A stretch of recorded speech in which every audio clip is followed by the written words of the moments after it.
అందరూ కళ్ళు మూసుకున్నట్లయితే ప్రార్థన చేసుకున్నాము.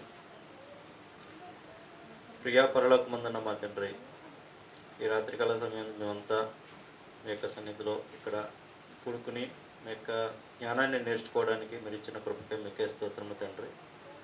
మీ యొక్క మాటలను కొద్దిగా మీ యొక్క పిల్లలకు సవివరంగా అర్థమయ్యే రీతిలో చెప్పగలిగేటటువంటి సమయోచితమైన మంచి జ్ఞానాన్ని నాకు దయచేయండి. విన్నవారు కూడా విన్న వాక్యాన్ని వారికి హృదయంలో భద్రపరుచుకుని తండ్రి, వాక్యం వారికి హృదయంలో పనిచేసి వాక్యానుసారంగా ప్రవర్తించే విధంగా ఉండడానికి సహాయం ఇచ్చేయమని యేసుక్రీస్తు వారి పరిశుద్ధ నామములో ఈ ప్రార్థన మనవులు అడిగి వేడుకుంటున్నాం తండ్రి. ఆమేన్.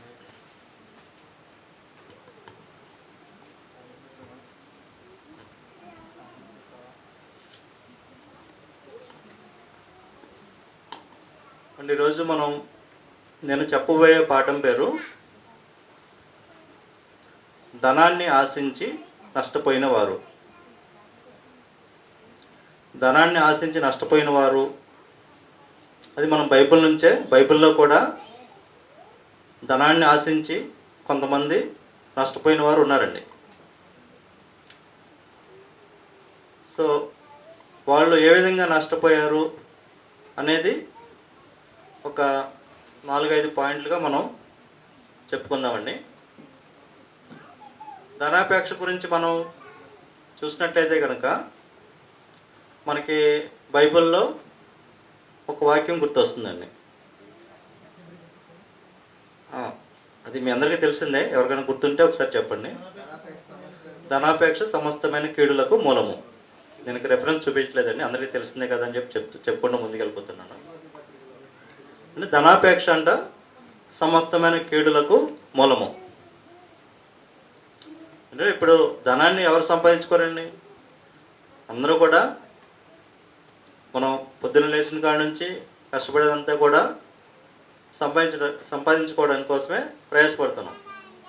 కానీ లోకపరంగా ఒక మాట అంటూ ఉంటారండి, ఆశ ఉండొచ్చు కానీ దురాశ ఉండకూడదు, లేదా అత్యాశ ఉండకూడదు అని చెప్పేసి అంటూ ఉంటారు. అదే రకంగా ఆశ ఉండటం తప్పు కదండి, కానీ ఇక్కడ దేవుడు చెప్పేది దురాశ, దుర్నీతి, అత్యాశ.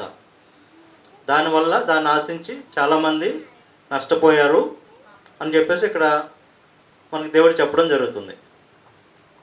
అదే ఇప్పుడు బైబిల్లో కూడా కొంతమంది వ్యక్తులు ఇలా ధనాన్ని ఆశించి అత్యాశకు పోయి నష్టపోయిన వారు, నాశనానికి నడిచిన వారు కూడా చాలామంది ఉన్నారండి. వారిలో ఉదాహరణగా కొంతమందిని గురించి మనం తీసుకుని మాట్లాడుకుందామండి. మొదటిగా చూసినట్లయితే కనుక బిలాము గారు మీ అందరికీ తెలుసు కదండి. బిలాము ఈయన ఏం చేశారండి?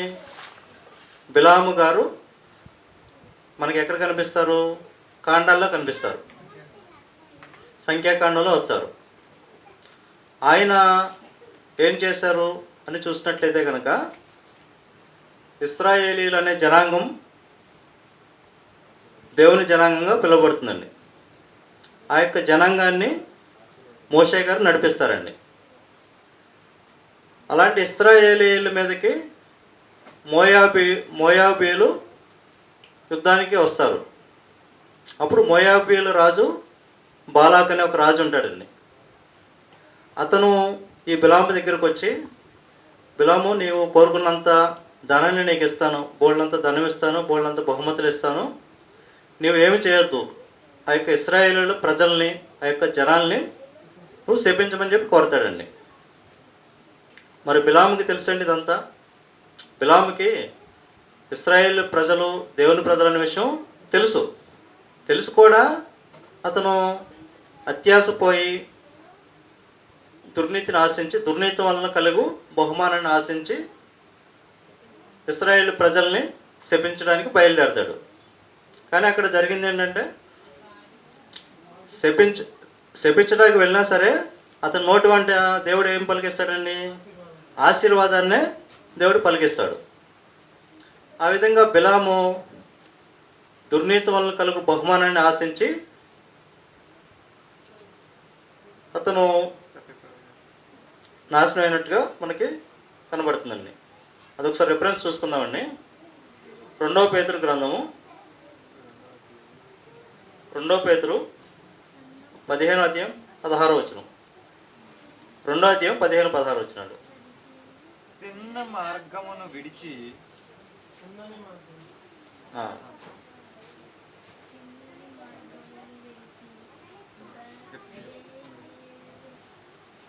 చదవండి. తిన్నని మార్గమును విడిచి బేయోరు కుమారుడైన బిలాము పోయిన మార్గమును బట్టి త్రోవ తప్పిపోయిరి. ఆ బిలాము దుర్నీతి వలన. చూడండి, ఇక్కడ ఏమని రాపించారండి? దుర్నీతి. అంటే బిలాము చేస్తుంది నీతి అని చెప్పి ఇక్కడ రాయిస్తున్నారండి. నీతి అని చెప్పట్లేదండి. దుర్నీతి వలన కలుగు బహుమానమును ప్రేమించను. చదవండి తర్వాత. అయితే తాను చేసిన అతిక్రమం నిమిత్తము అతడు గద్దింపబడెను. ఎట్లనగా నోరు లేని గార్ధపము మానవ స్వరముతో మాట్లాడి ఆ ప్రవక్త యొక్క వెర్రితనము అడ్డగించను. సరిపోద్దండి. గార్ధపం అంటే ఇక్కడ గాడిదండి. అంటే ఇక్కడ మనం చదివినప్పుడు పాత నిబంధనల గ్రంథంలో బైబిల్ చదివిన వాళ్ళకి మనకి చాలామందికి ఐడియా ఉంటుందండి. అక్కడ బిలాము బయలుదేరినప్పుడు గాడిద మీద ఎక్కి ఇశ్రాయేలీల ప్రజల్ని శపించడానికి బయలుదేరుతాడు. అప్పుడు గాడిద ముందుకు కదలదండి. ఎదురుగుండా దేవుని యొక్క దూత కట్కం పట్టుకుని నుంచుని ఉంటారు. అది చూసి భయపడి గాడిద ముందుకు వెళ్ళదు. అప్పుడు బిలాము ఆ యొక్క గాడిదని కొడతారండి. కొడితే అప్పుడు దేవుడు ఏం చేస్తాడు? గాడిదకి మాట్లాడే స్వరం ఇస్తాడండి. గాడిద మాట్లాడుద్ది. గాడిద ఏమంటుంది? నువ్వు ముమ్మారు కొట్టావు నన్ను, కానీ నేను ఒక్కసారి కూడా నేను నీకు ఎదురు చెప్పలేదు. ఎదురుగుండా దేవుని యొక్క దూత ఇలా నుంచుని ఉంది అని చెప్తే అప్పుడు అతను గాడిద నా మాట ఎందుకు వెళ్ళలేదని చెప్పేసి అతను ఆగడండి అక్కడితో. చివరికి ఆ యొక్క బిలాము అతని పరిస్థితి ఎలా ఉంటుందండి? సంఖ్యాకాండంలో చూసుకోండి ఒకసారి. 31వ అధ్యాయం 8వ వచనం. సంఖ్యాకాండం 31:8.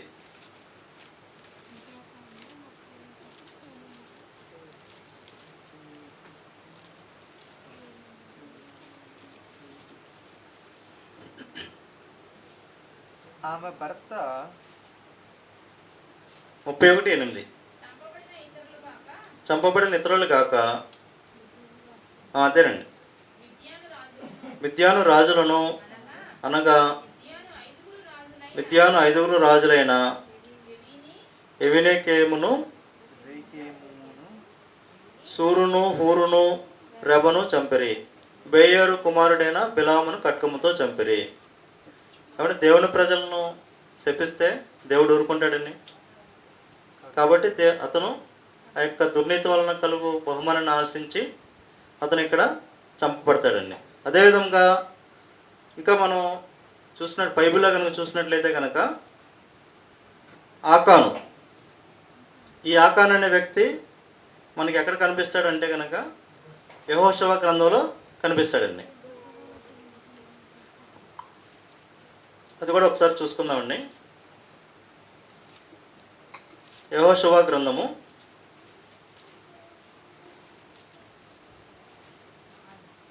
7వ అధ్యాయము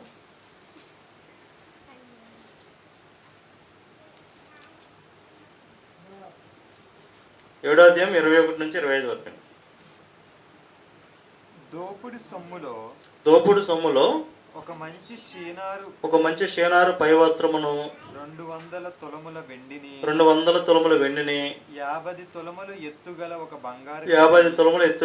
బంగారు కమ్మిని నేను చూచి వాటిని ఆశించి తీసుకుంటేని అదిగో నా డేరా మధ్య అది భూమిలో దాచబడి ఉన్నది. ఆ వెండి దాని క్రింద ఉన్నదని ఉత్తరం ఇచ్చి తాను చేసినదంతయు ఒప్పుకొనును. ఎవరైనా ఒప్పుకున్నది? ఆకానండి. అప్పుడు యెహోషువ దూతలను పంపగా వారు ఆ డేరా యొద్దకు పరిగెత్తి చూచినప్పుడు అది డేరాలో దాచబడి ఉండును.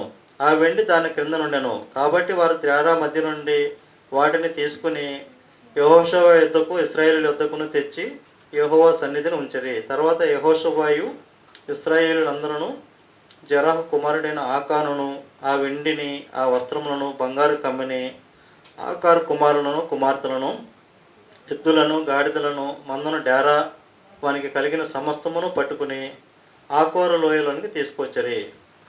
అప్పుడు యెహోషువ, నీవేళ మమ్మను బాధపరిచితివి, నేడు యెహోవా నిన్ను బాధపరచుననగా ఇశ్రాయేలందరూ వారిని రాళ్లతో చావగొట్టిరి. ఏమన్నా ఇక్కడ సందర్భం ఏంటంటే, ఇశ్రాయేలీలు ఒక పట్టణం మీదకి యుద్ధానికి వెళ్తారండి. హాయి అనే పట్టణం మీదకి దేవుడు చెప్తాడు, మీరు పలానా హాయి అనే పట్టణానికి వెళ్ళండి, దాంతో యుద్ధం చేయండి, నేను వారిని మీకు అప్పగిస్తాను, మీకు విజయం కలుగుతుందని చెప్తారు. అప్పుడు ఇశ్రాయేలీలు అందరూ కలిసి హాయి మీదకి యుద్ధానికి వెళ్తారండి. యుద్ధానికి వెళ్ళినప్పుడు గెలవలేకపోతారండి. గెలవలేకపోతారంటే దానికి ఏంటి కారణం అని చెప్తే వీళ్ళకి అర్థం కాదండి. అప్పుడు యెహోషువ దేవుణ్ణి ప్రార్థిస్తే దేవుడు చెప్తాడు. ఒకసారి చూద్దామండి. 7వ అధ్యాయం 10 నుంచి చూడండి ఒకసారి. యెహోషువ 7వ అధ్యాయం 10వ వచనం నుంచి. యెహోవా యెహోషువతో ఇట్లా నేను లెమ్ము, నీవేళ ఇక్కడ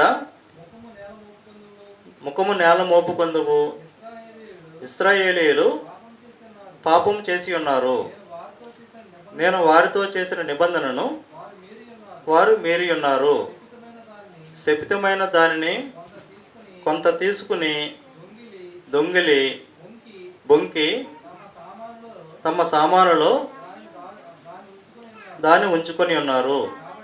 కాబట్టి ఇశ్రాయేలీయులు శాపగ్రస్తులై తమ శత్రువులు ఎదుట నిలవలేక తమ శత్రువులు ఎదుట వెనుకకు తిరిగిరి.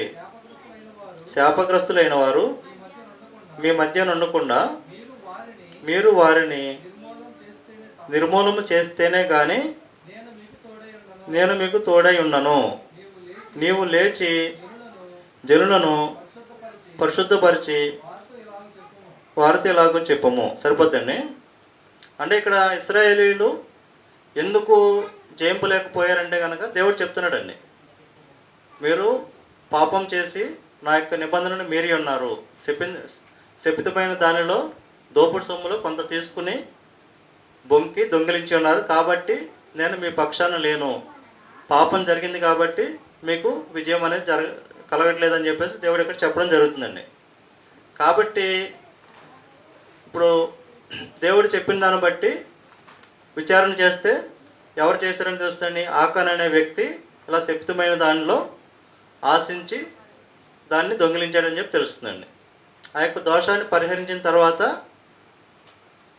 వారు హాయి వారిని జయించడం, ఆ యొక్క పట్టణానికి గెలవడం అనేది జరుగుతుందండి.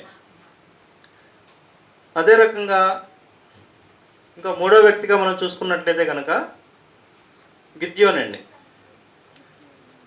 గిద్యోను గురించి మనందరికీ తెలుసండి. గిద్యోను ఎవరండి?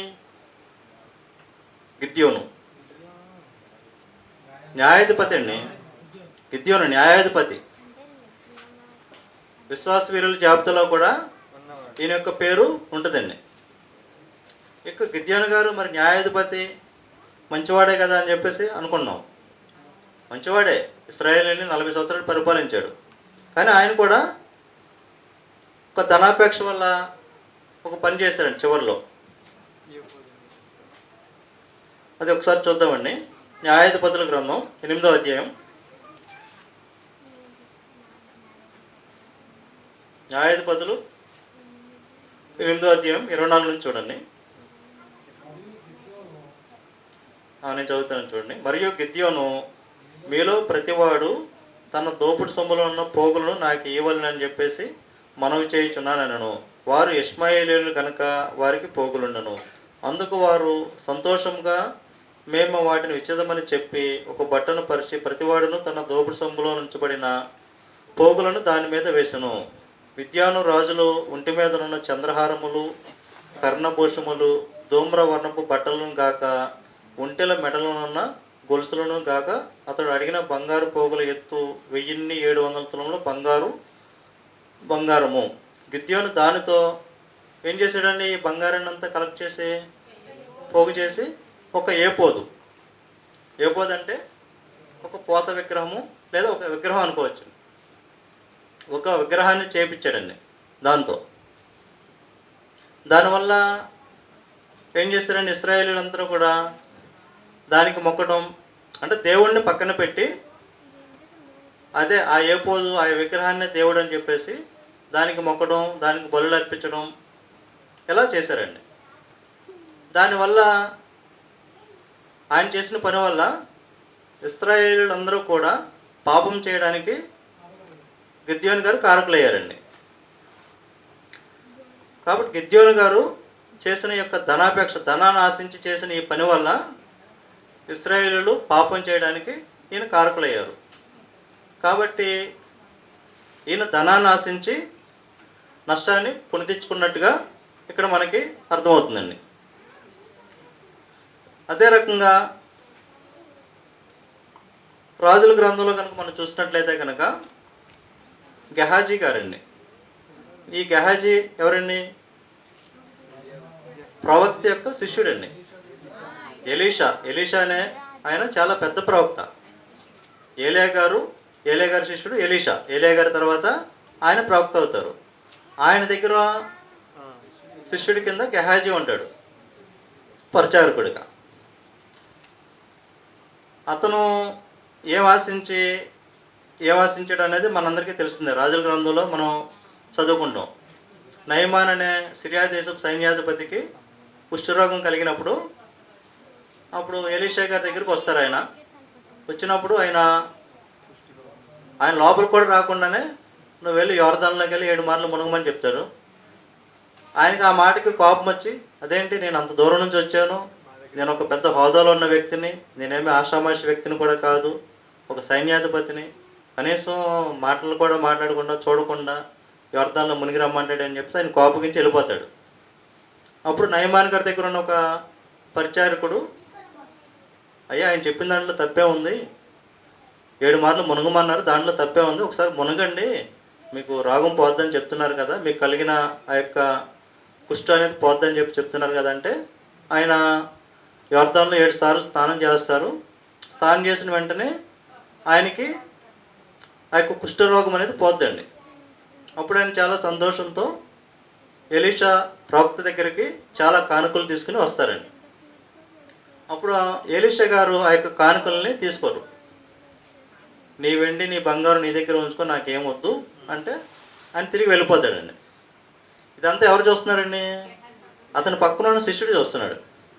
అయ్యో ఇంత కానుకలు వచ్చింది, ఇంత బంగారం వచ్చింది, ఈయనకి అసలు తీసుకోలేదు, కనీసం నేనన్నా తీసుకుంటానని చెప్పేసి వాళ్ళ గురువుగారికి తెలియకుండా ఆయన సైలెంట్గా వెనక్కి నయమాన్ దగ్గరికి వెళ్ళటం, ఆయన కలుసుకోవడం, ఆ యొక్క కానుకలన్నీ తీసుకోవడం జరుగుతుంది. తర్వాత ఏం జరిగింది అనేది మన యొక్క బైబిల్లో చూద్దామండి. 2వ రాజుల గ్రంథం 5వ అధ్యాయం 26 నుంచి 27 వరకు చూడండి. అంతటా ఎలీషా వానితో ఆ మనుష్యుడు తన రథము దిగి నిన్ను ఎదుర్కొనుటకు తిరిగి వచ్చినప్పుడు నా మనస్సు నీతో కూడా రాలేదా? ద్రవ్యమును వస్త్రములను ఒలీవ చెట్ల తోటలను ద్రాక్ష తోటలను గొర్రెలను ఎడ్లను దాసదాసీలను సంపాదించుకొనుటకు ఇది సమయమా?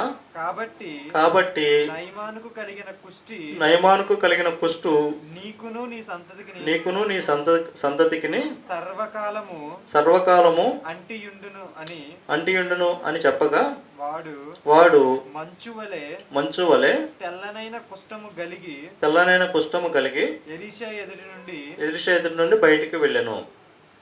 సరిపోతండి. ఏమంటే ఇది అంతా కూడా ఆయన కేవలం అత్యాశకు పోయి ధనాపేక్షకు పోయి ఆయన తెచ్చుకున్నారండి గెహాజీ. కాబట్టి ఆ యొక్క ధనాపేక్ష వల్ల అతను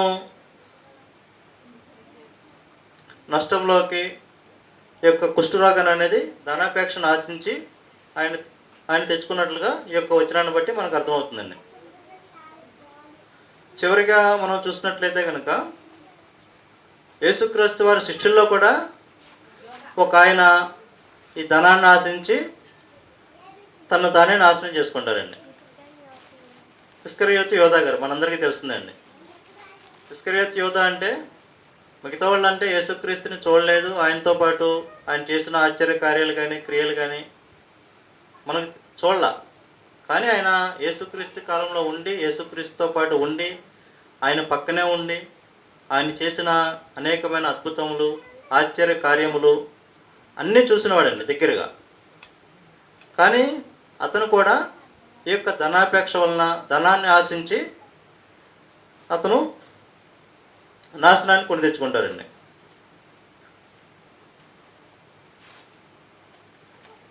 అంటే యేసుక్రీస్తు వారు పక్కనే ఉంటే అతనికి డబ్బుతో అసలు పనే ఉందండి. యేసుక్రీస్తు వారు 5 రొట్టెలతో 3,000 మందికి రొట్టెలు, 3 చేపలు 5 రొట్టెలతో పెట్టడం, చనిపోయిన మనుషులు లేపడం అన్నీ కూడా చూశారు కదండి. ఇంకా ఈయన ఆ 33 వెండి నాణ్యాల కోసం ఆశపడాల్సిన అవసరం ఏమైనా ఉందంటారా? ఇప్పుడు యేసుక్రీస్తు వారితో పాటు ఉంటే దేనికి కూడా వాళ్ళకి కొదువు అనేది లేదు. అయినా ఆ యొక్క 33.5 వెండి నాణ్యాల కోసం ఆశపడి యేసుక్రీస్తు వారిని అప్పగిస్తాడండి. చూద్దామండి. మత్తయి సువార్త 27వ అధ్యాయం 3 నుంచి 5 వరకు అండి. అప్పుడు ఆయనను అప్పగించిన యోధ ఆయనకు శిక్ష విధింపబడగా చూచి పశ్చాత్తాపపడి ఆ 30 వెండి నాణెములు ప్రధాన యాజకుల యొద్దకును పెద్దల యొద్దకును మరలా తెచ్చి నేను నిరపరాధ రక్తమును అప్పగించి పాపము చేసి తిని చెప్పాను. వారు ఏమన్నారు దానితో మాకేమి, నీవే చూసుకోమని చెప్పగా అతడు ఆ వెండి నాణెములను దేవాలయంలో పారవేసి పోయి ఊరి పెట్టుకొనెను. యేసుక్రీస్తు వారిని అప్పగించాడు ఆ వెండి నాణ్యాల కోసం ఆశపడి. కానీ పశ్చాత్తాపడి అతను ఉరి వేసుకోకుండా చనిపోతే ఎలా ఉండేదో, వేరే రకంగా ఉండేదేమో. కానీ ఆ ధనాన్ని ఆశించి అతను ఉరి వేసుకుని చనిపోయాడండి. దానివల్ల తన ఆత్మను తానే నాశనం చేసుకున్నాడండి. కాబట్టి ఈ ధనాపేక్ష అనేది సమస్తమైన కీడులకు మూలమని చెప్పేసి ఇక్కడ బైబిల్ని బట్టి, ఇక్కడ చెప్పబడిన యొక్క వచనాలను బట్టి, వాక్యాన్ని బట్టి మనకు అర్థమవుతుంది. కాబట్టి ధనాన్ని ఆశించడం అనేది తప్పు కాదు. కానీ ఓవర్ నైట్లో రాత్రి మనం కోటీశ్వరులు అయిపోవాలి, లేదా ఒక సంవత్సరంలో నేను ఒక 50 లక్షలు సంపాదించాలి, లేదా 1 కోటి రూపాయలు సంపాదించాలి అని అడ్డదారుల్లో అని అత్యాశకు పోయి ఆశించడం అనేది దేవుడు తప్పని చెప్పేసి ఇక్కడ బైబిల్ ప్రకారంగా, ఈ వాక్యం ప్రకారంగా మనకు చెప్పడం జరుగుతుంది. కాబట్టి మనకున్న దాంతో తృప్తి కలిగి, పౌలు గారు చెప్పినట్లుగా సంతృష్టి కలిగి ఉన్నదాంతో తృప్తి కలిగి ఉండాలని చెప్పేసి దేవుడు కోరుకోవడం జరుగుతుందండి. నా యొక్క మాటలు ముగిస్తున్నాను. ప్రార్థన చేసుకుందాం. ప్రియా పరలోకమందున్న మా తండ్రి, మీరు ఇచ్చిన జ్ఞానాన్ని బట్టి కొద్ది మాటలుగా మీ యొక్క పిల్లలకు వివరించి చెప్పాను తండ్రి.